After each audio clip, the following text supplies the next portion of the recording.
আসসালামু আলাইকুম ওরহমতুল্লাহি ওবরাকাতুহ।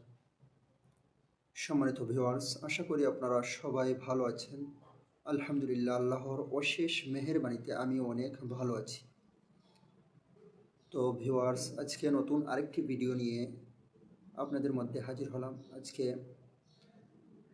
খুবই গুরুত্বপূর্ণ একটি দোয়া, সেই দোয়া নিয়ে আপনাদের মধ্যে হাজির হয়েছি।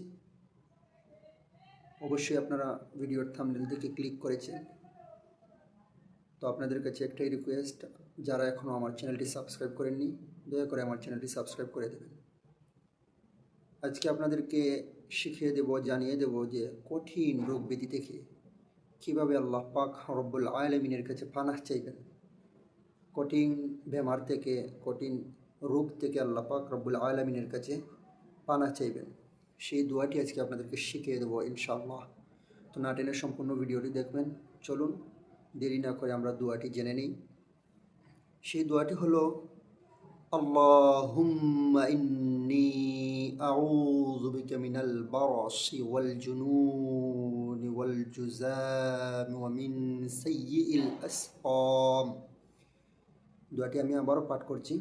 সেই দোয়াটি হলো, আল্লাহুম্মা ইন্নী আউযু বিকা মিনাল বারসি ওয়াল জুনুনি ওয়াল জুযামি ওয়া মিন সাইয়্যিল আসকাম।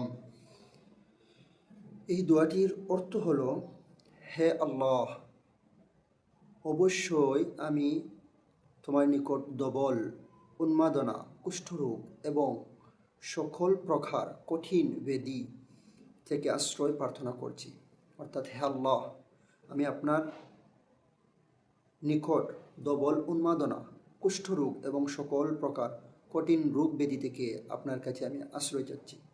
যত ধরনের কঠিন রোগ বেমার, সমস্ত কিছু থেকে আল্লাহ পাক রব্বুল আলামিনের কাছে আমরা আশ্রয় চাচ্ছি।